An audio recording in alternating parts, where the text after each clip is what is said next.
So our next topic of conversation is going to be quite an intriguing one because our experts are going to be analysing how to enhance operations in blockchain through open source innovations. Now, our moderator for this session is Gareth Jenkinson. He's managing editor of Cointelegraph, and I'm sure you'd like to join me in welcoming Gareth and his panelists to the stage.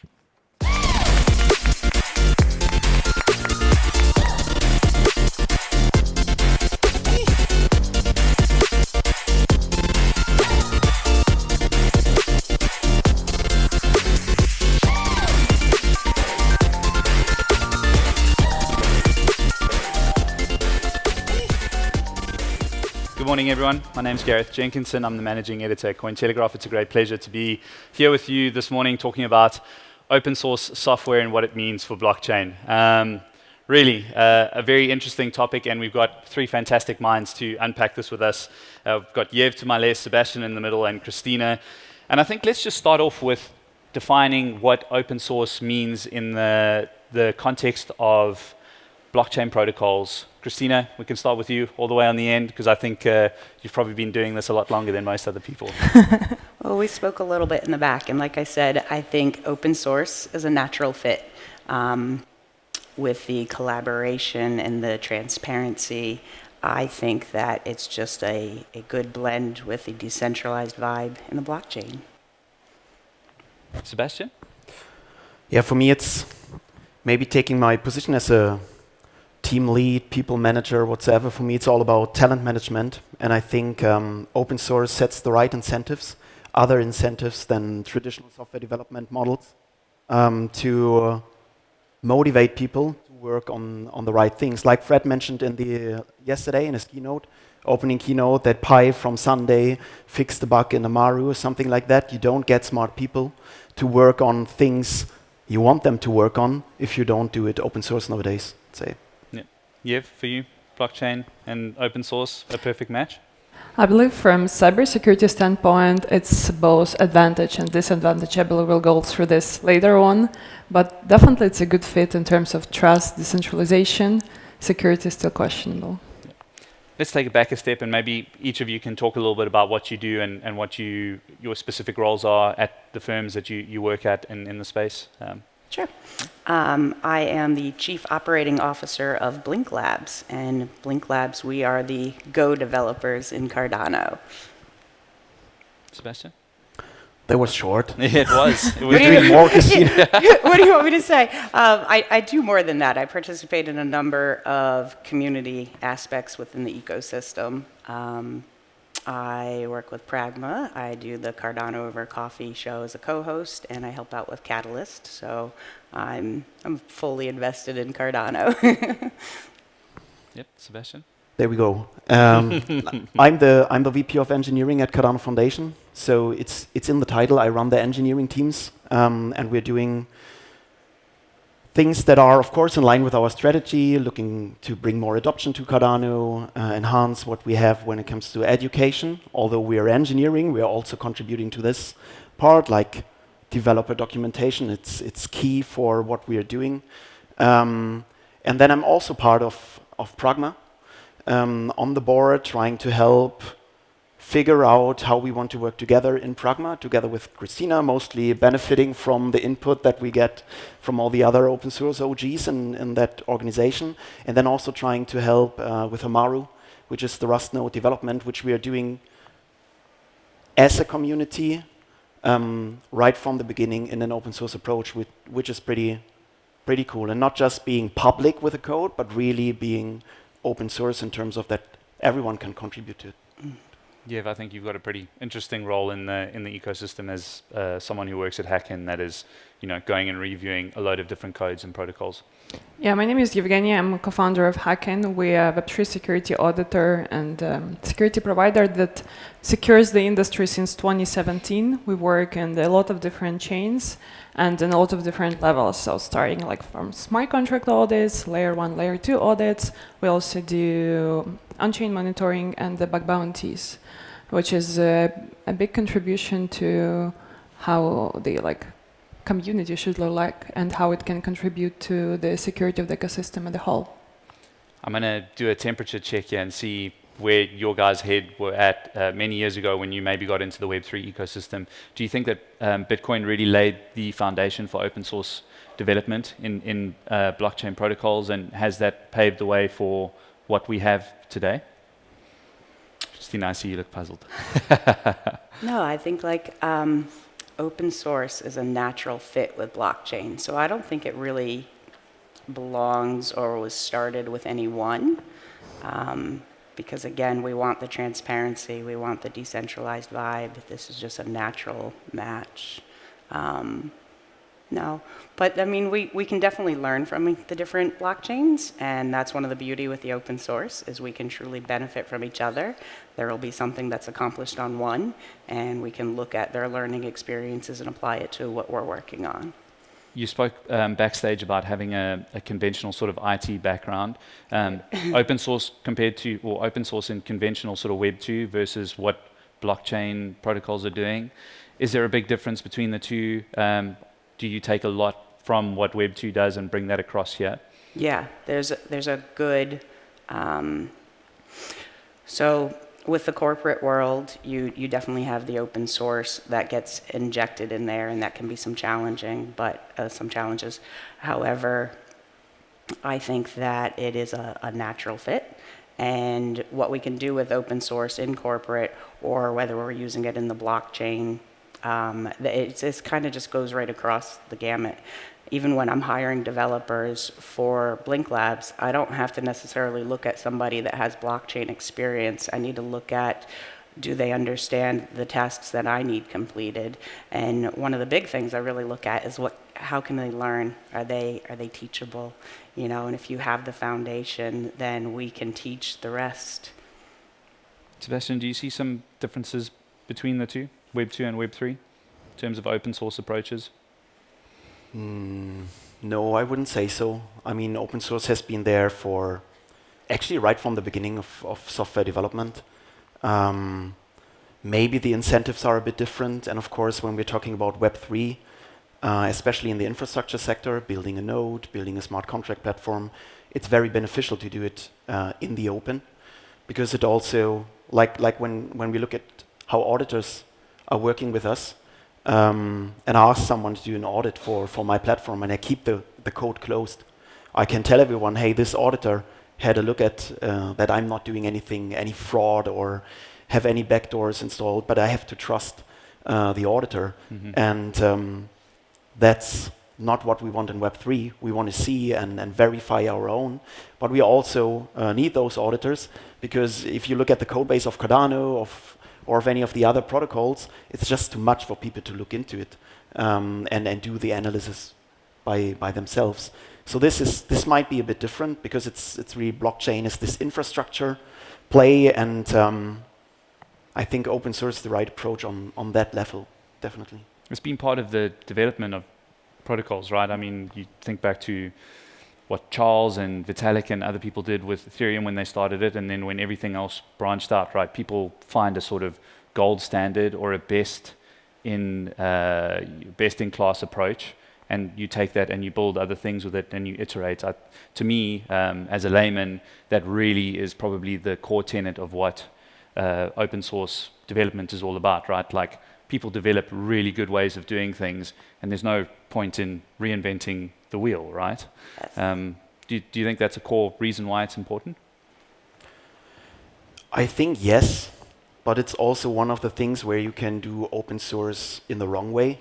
It's almost a bit like when we were talking about agile software development back in the days, and it's also one of the things that you can do it right and stick to the core values. But if you look at the corporate sector, and this is also where there's open source oftentimes done wrong, by just consuming open source software, not contributing back, and then also approaching even individual contributors in the open source space and asking them, hey, when you're going to patch this library, because I depend on it, and it's just someone doing it in their free time, basically. But you think as a corporate, hey, I'm relying on it, but then you don't contribute back. That's what's an anti-pattern, kind of. And you saw it in both agile software development practices and and open source. But yeah, not reinventing the wheel, that's important. But also, as we are Cardano, we are very first principles.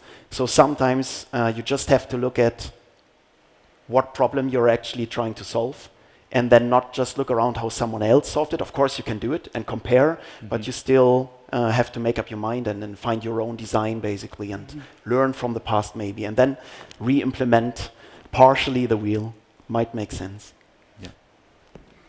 Yev, maybe you can touch a little bit on perhaps different projects and protocols that you've seen. Are there any that get it right and any that get it wrong in terms of these open source approaches? I've seen people like Andre Cronje like actively call people out on Twitter and say like, hey, you just stole all my code and you're now claiming that it's mine. That's technically what you can do in an open source environment, right? Like the code is there, you can go and use it and build something else and claim that you've delivered something really good. I mean, yeah, I would like to start honestly with the approach of crowdsourced security and open source, because in the end of the day, like all these bug bounties, what is about that researchers contribute security to the project. It's not like the code itself, but looking for vulnerabilities. It's also kind of contribution. And as if we're talking about like who is doing it right or wrong, definitely I believe like Ethereum giving a good example in terms of security, how it should be done. If you look at their bug bounty program, you can see all the vulnerabilities that are disclosed. So they're not only doing it properly, but also fixing it and sharing with the community, because security is something that should be open and transparent, and we all should learn from that. I'm pretty sure a lot of current security researchers learned a lot from the write-ups that a lot of protocol sharing. And as far as the technology is so young still, we need to find knowledge wherever is possible. That's why all this security contributions and the disclosed reports is a great like knowledge base for all the potential vulnerabilities in the future. in terms of looking at transparency and vulnerabilities, being open source means that people can go in and look at the code base and look at the different parts of your systems. Do you have open sort of collaboration with people in the wider Cardano ecosystem looking at everything that you're doing, especially at Blink? And Absolutely. is that the most important sort of feedback mechanism to improve? So we're definitely seeking community input on things, and if you look, so you can look in GitHub, and I do want to touch on one thing where you had commented about somebody taking somebody's code. Yes. We all know you did it because it's in GitHub. There's timestamps. We know what happened. Yeah. And I don't actually know of a single case where somebody actually took somebody's open source code, claimed it as their own, and built some great success. I don't know where that's happened. So I did just want to touch on that real quick. I'm sorry, what was the question again? No, I was talking about in terms of the transparency, and the ability to so identify the collaboration vulnerabilities. is huge, and you're going to get a wide range of people. And think about how many times you as an individual have run into something and you were stuck on something, and somebody came in with a new set of eyes and they looked at it once and they said, oh, it's right there. So to have people from the community assist with their different skill sets, their different backgrounds and experiences, it's definitely going to drive innovation faster. It's best for the community. Yeah. Sebastian, we've seen a number of other layer ones come to the market in recent years. Aptos and Sui come to mind because they're the newest on the block. Do you think that a lot of these new protocols are looking at the likes of Ethereum and Cardano and Solana to a certain extent, looking at the code base, looking at the best practices, and then applying it to what they're doing? And is it important that there's new layer ones coming in? How does the Cardano Foundation view this as well? I mean, there's plenty of space for more, is my opinion. Yeah. So on the one hand, I'd say it's hopefully they look at what's already there and learn from the mistakes that we have made in the past and others have made in the past, and then build maybe the next generation of blockchain, or build better blockchains, or just build something that's more suited for a certain niche.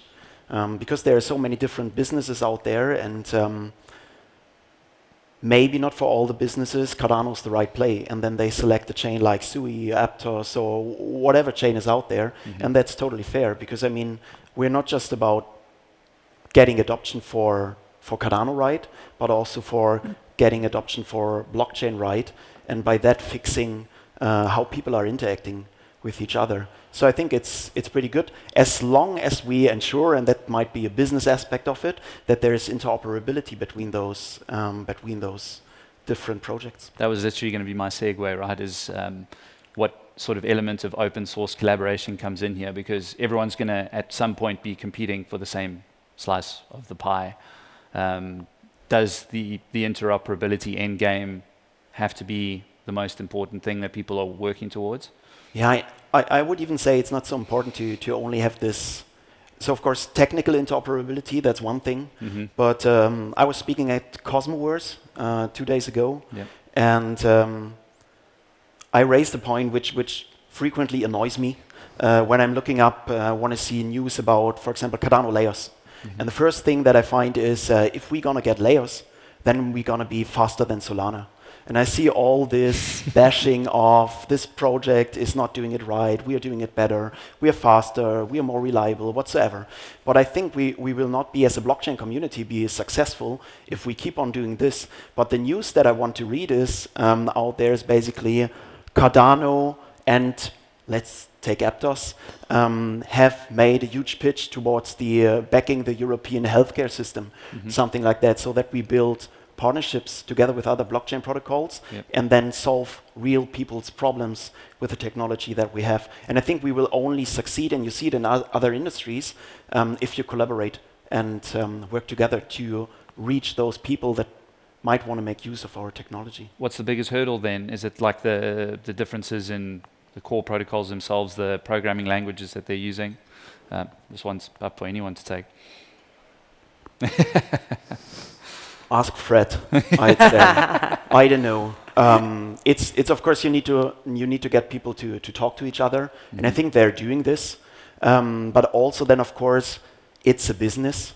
You have to fulfill your business goals and have to reach and achieve your revenue or whatsoever. And of course you're pitching your protocol first, but you also have to have this long-term vision, because otherwise, you're just going to fail. You might have those immediate successes, but the more sustainable approach is definitely working together with others. I mean, do you see the open source nature of Web3 driving adoption across the board? I've had conversations with founders of many of the different L1s over the past 3 or 4 years, and I think the biggest hurdle is the lack of number of developers, and then the difference in the programming languages, and then basically saying like, hey, come and build in our blockchain ecosystem. And everyone's wanting to do fairly different things, but we're all trying to move together in the same direction as well. Yev, maybe you can touch on this one. Yeah, we'll start with the security point, because of course, like all the EVMs are way easier, and we have more specialists there, especially in security. And when it comes to new languages, new blockchains, it's like additional challenge to, for all the security researchers and developers to get into the space. And by this, we are limiting the possibility of spotting the vulnerabilities and finding these weak points, because if we don't have enough specialists, there are not enough eyes. And what we honestly have in Web3 security is that we have so limited amount of specialists and so many different chains and languages and architectures that it's very hard to compete for the attention. That's why simplifying and attracting people and making sure from the ecosystem perspective that you do everything possible to educate them along the way is really important for the security of the ecosystem itself, and therefore space in general. So it's definitely a challenge when you have this something very new, very innovative, and not much people contributing to that. Christina, how did you choose what chain? Because I mean, I've spoken to Ripple, I've spoken to Solana, I've spoken to people at Ethereum. They all want all the developers. How does one go about even doing that? Well, how we chose Cardano was truly the developers, the ecosystem. This was the space we wanted to build in. There is so much potential here, and we wanted to be a part of that.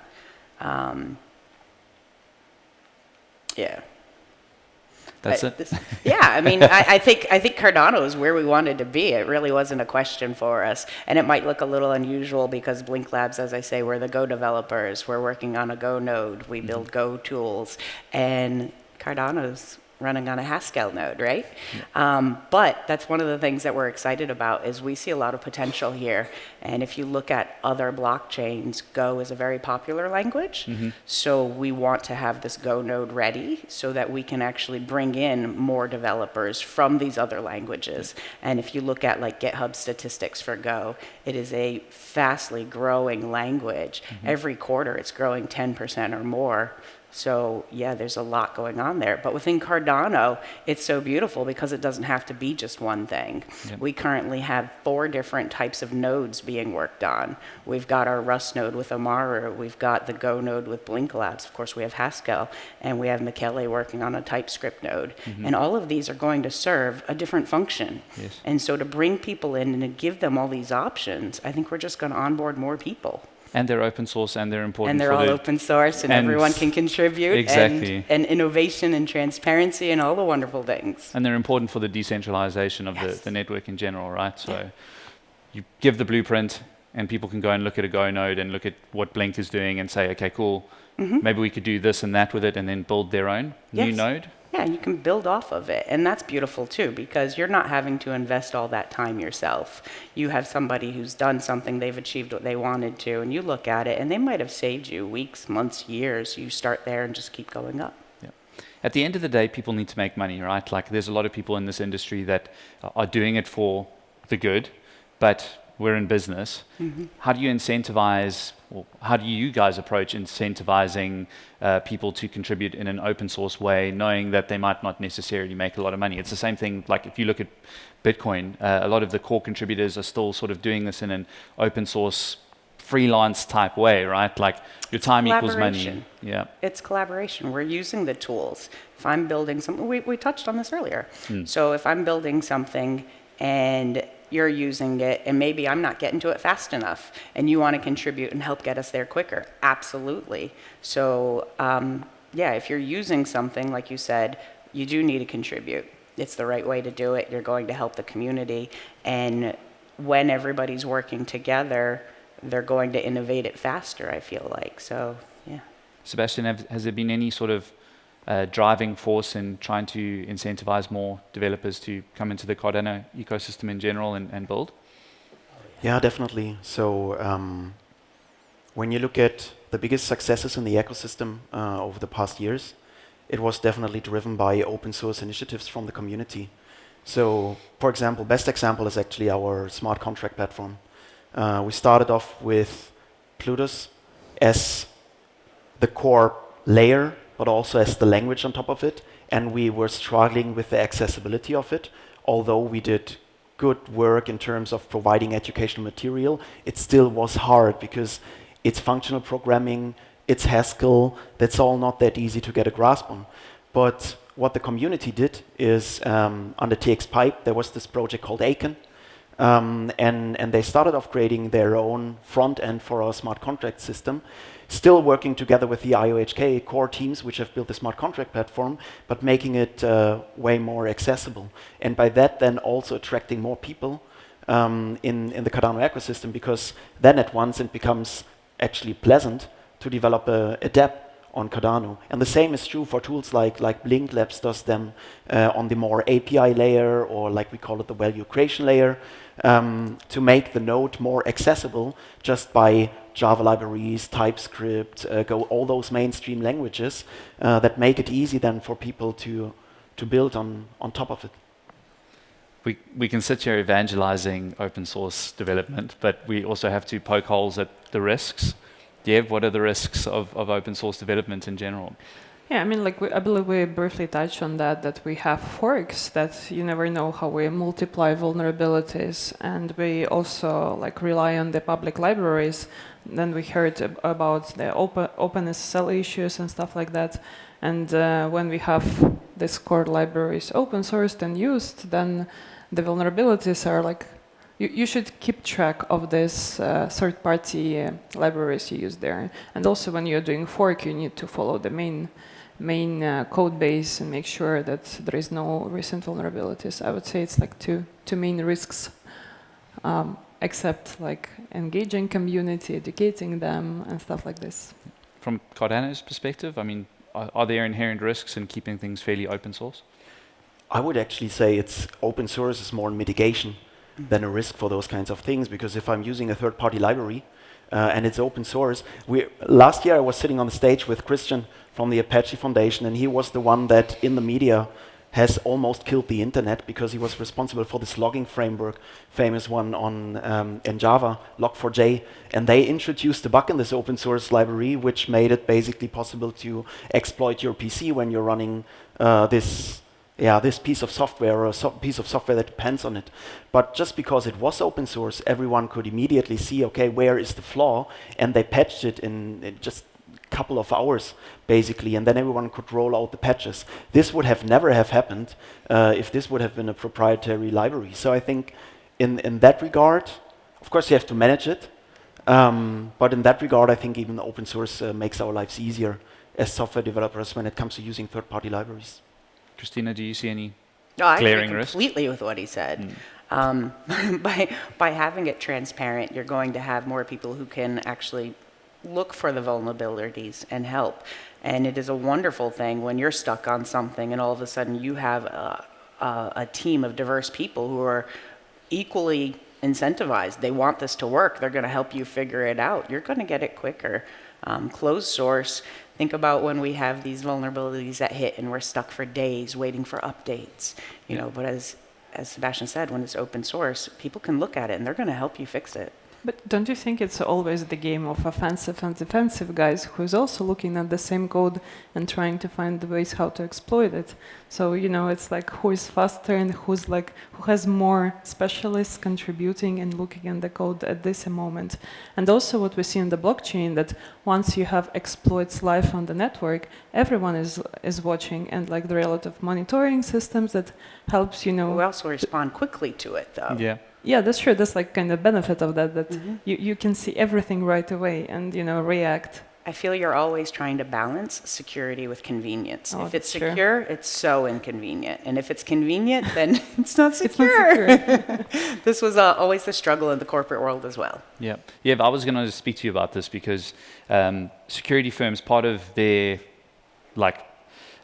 business model is finding vulnerabilities, then tapping into bug bounties, right? So if, let's say, Cardano puts out a bug bounty, hey, here's $100,000 to whoever can review our code and figure out if there's any vulnerabilities here.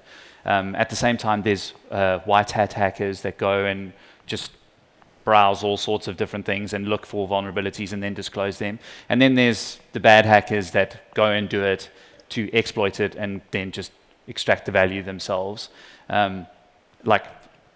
Companies like Hacken kind of sit in the middle, right, where you're looking to help, you're looking to do good things, you're looking for bug bounties, but at the same point, like, you're also finding the vulnerabilities, and there's been one or two people in the space that have been accused of finding the vulnerabilities and then trying to not like bribe, but essentially bribe people into giving them more for identifying these vulnerabilities. It's a bit of like a yin-yang, and you hope that there's more people like you. What's the approach?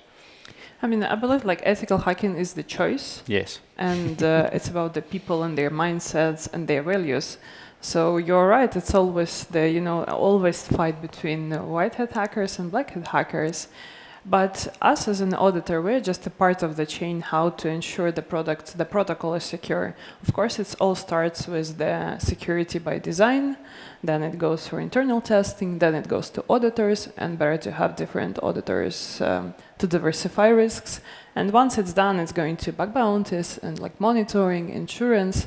So like us as auditors, we are the part of this chain, and we're still human, and we are making our best to protect and like show the not only vulnerabilities but recommendations how we see that like architecture might be changed, the business logic might be changed to improve the security of the protocol. So we're like, and auditors are different from the like hackers mindset, honestly.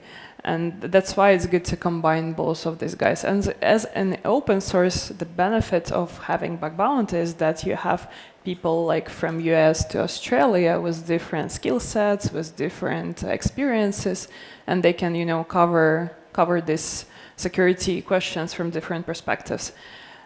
But the important stuff here is we have really few specialists in the industry, and we need to keep them interested and motivated. And I believe that's the goal for the ecosystems out there.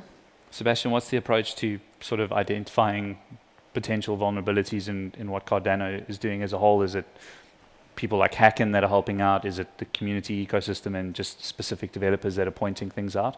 Yeah, it's like already said. It's a chain of things and measures you put into place. Starting, we're Cardano. Before we implement something, we release a research paper and then get some scrutiny on it from other researchers, having a look, is the approach actually sound? Getting peer reviews, do we need to go back to the workbench and work on this again? And then there are teams that take care of the transition to go from this model and the research to the actual implementation, because there's also a long way, and you do all those things in terms of, okay, starting small scale, just implementing a feasibility study, maybe already looking into if there's then on the engineering side, not from the algorithmic side, but in the engineering, are there any obvious flaws in there or something like that, and we already need the experts in there on that level. And then when we do the final implementation, then of course there are all those measures, testing frameworks, integration testing on the different levels, and then there are audits and the bug bounties. Yeah, like already said, that's what Cardano is doing, and I think I hope everyone in the community and in the whole blockchain space is doing this. Yeah. Honestly, I think I've seen the most sophisticated RFP from Cardano in terms of security audits. It was I don't remember, at least 10 pages with really detailed explanation of the scope, all the references, all the terms. So I know you guys are doing really great on that matter. Was that your work, Sebastian? No, credits go to IOHK. Okay. We've got about 10 minutes left. I just want to throw it out to the crowd if anyone has any questions before I start getting to the finishing points. Are there any hands up? I didn't think there would be. Oh, there's one over there. You might have to come closer to the stage, sir. Or shout.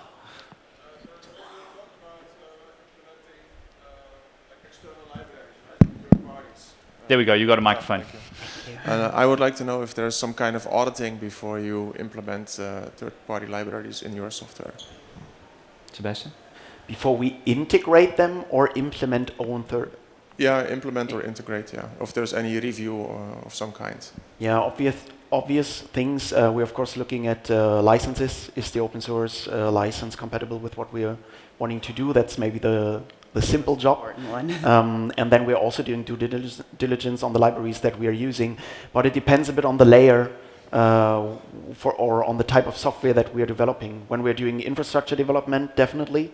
When I'm just developing an MVP for an application that sits very close to the user and is demonstrating something, and I need another JavaScript framework to just do a front-end job, then the due diligence is simple or simpler than with other third-party libraries. But if you look at what efforts we're doing on the infrastructure level, especially when it comes to integrating security libraries and implementations of this, like we needed for the support of this new BLS curve introduced recently in the Plutus VM, we go at length to ensure that the dependencies that we're getting in our stack are sound and secure. Okay, thank you. Welcome. Any other questions? I'm looking around for hands. There is another one, actually. There's another gentleman over here. Thank you. No, towards the back. Pass the microphone, please. There we go. Yeah, hi. I'm wondering, are there any ways to prevent bad actors from getting access to information that's available via open source? Maybe that's one for you, Yev. I mean, in security, I believe you want to make sure you're not going through making it challenging to get information, but making the system technically secure, so you don't need to hide anything. You just rely on technology, which is safe. So in open source. What do you think, guys? It's the reality of open source, right? Like Yeah. if It's there's no a different mistake, than someone's closed going to. source. Yeah. If you're hiring a developer and you have a closed source product, you're still going to vet him. You're going to gradually bring him on board. You're going to see his capabilities. And you're not just going to give him the keys right away, right? So it's the same thing with open source. You could argue, though, that the pure fact that it might be a completely open source repository, right, and you can just read all the code, that go for many, many more people can see it than just one or two developers that you've given the keys to the kingdom to. Sure, but how you're using it, how you've implemented it, that's your secret sauce, isn't it? Yes, yeah, I guess it is. In terms of the future of open source and blockchain, I think like most of the big protocols are doing it, right? Like you need to be open source for it to work properly, and also just adhere to the core tenets of what this industry is all about. Do you see things changing drastically in 5 to 10 years, and how important will open source development be in abstracting a lot of the complexity away from blockchain systems and just allowing them to talk seamlessly? I've had many conversations with different people, and one of the biggest pain points is still like, I want to swap my ADA for Sol and do it cross-chain seamlessly in like 3 clicks, the Web 2 sort of gold standard. That's kind of where we want to be, and at the moment that's far from reality, other than just buying it on an exchange. I don't know if anyone wants to take this. Are we going to solve that in 5 to 10 years, and is open source the key to do that? Open source is the key to our ecosystem because of the collaboration, because of the transparency, because of the innovation and driving everything faster. I couldn't tell you with certainty, but yes. Well, for me, the question is like, would you have to have a crack team that you just say, okay, go and read all the SUI docs and figure out how we can make our systems talk together properly? Like, is that what it takes to do that? Or is there going to be another layer of blockchain systems that's going to do it all? I mean, we do have to take things apart to learn how they work. That's what we do right now, whether it's cross-chain or within our own ecosystem. I don't see that really changing. Yep. It's not going to change, I guess. Sebastian?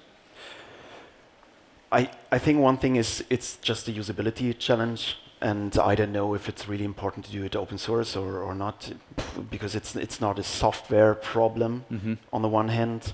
When you look at then the technical interoperability, I hope it's an open source problem and will be approached in that way, because it's all about security in that case. How do I exchange messages with another network? There are approaches like IBC.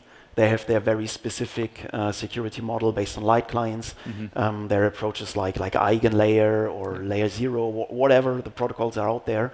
And I hope that those protocols are developed in the public in an open source way, because it also allows people to participate in it, which is a different incentive than just paying someone doing it. And I think it's a positive incentive and fixes a lot of the struggles that corporates actually have in terms of keeping their talent and keeping them motivated. So yeah, I think for this, open source is key. But just for fixing the usability issues, it's not that important. Fair enough. Are there any considerations about how AI might play a role in open source development? Because I mean, eventually AI is going to start looking at considerations on how AI plays into everything every day. Yeah, but I mean, not that we have a sentient AI yet, but I mean, if someone prompts an AI properly to go and look at a full the full stack of Cardano and says, hey, pick some holes here, it might pick up some things that you just never realized no human would have the time or resource to do. I mean, Sebastian? AI needs open source, because what can it learn from if there's no open source available? That's basically what the models do, right? They scan GitHub, go into all the work done by real developers, and then learn from it. That's the one thing. So AI needs open source, I'd say. The other aspect is, of course, we open source developers, or just software developers, we are using AI because it's just so easy to ask ChatGPT, hey, because I've been doing this Cosmos chain project, never developed with it, and I had some questions, and it's super convenient. to ask an AI agent and tell me, hey, how do I do it? It's quicker than just Googling it and going on Stack Overflow, which might be the way like 2-3 years ago. Now it makes it much more accessible. And by that, it helps to also get then more adoption for us. Yev, I'm sure this is going to be a big resource for like security, and auditing, because like you've alluded to, you need the resource and people with the knowledge of specific chains to go and do the work. And now you have an artificial intelligence that can learn everything it needs to learn in a few days, and then, do it within 10 seconds of you prompting it. Are you using it yet? I believe that is the most popular question, whether do we still need auditors because we have AI now? But I believe there were quite a few tests that proved that we still need human brain that analyzes the logic and goes through all possible scenarios. Of course, AI is great for automating a lot of stuff, but I still believe we need human. AI greatly help us to be better, but somebody has to audit the AI. Yeah, I mean, actually, it's another big topic there, how to make sure that these AI models are secure, because with all these prompt injections, and trying to fool AI, it's a big new area for security. How to make sure that we defend the system correctly. Yeah. Well, I stand to be correct. I don't think OpenAI has open source ChatGPT and everything. I mean, is that even a thing? Should it be? Should these tools be open source so that everyone can go and tinker and build their own AIs? I mean, you're talking to Web3 people. I know. Yeah. So it has to be open. Say yeah. How's it for Cointelegraph, actually?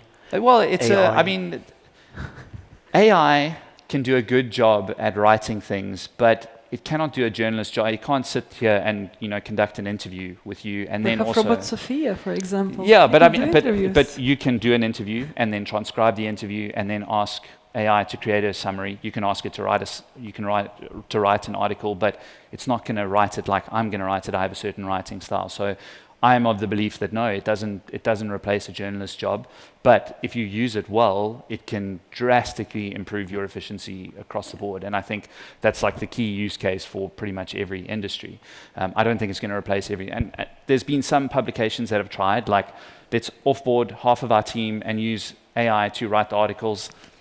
It doesn't end well. It doesn't read well. No, it doesn't. It really doesn't. You need it's not going to replace journalists across the board, but in terms of speed, if you get an important press release that comes out and you need to turn that article around and you want to beat the competition, use ChatGPT, let it write, the first 4 paragraphs, publish that story, you've beaten everyone to the story, and then you can let a human add all the context and do the interviews and that kind of stuff. So, yeah. With that, we've just run out of time. Christina, Sebastian, Yev, thank you so much for your time. It was a fascinating conversation, and I think it's fair to say that open source is the only way for Web3. Thank you very much. Thank you.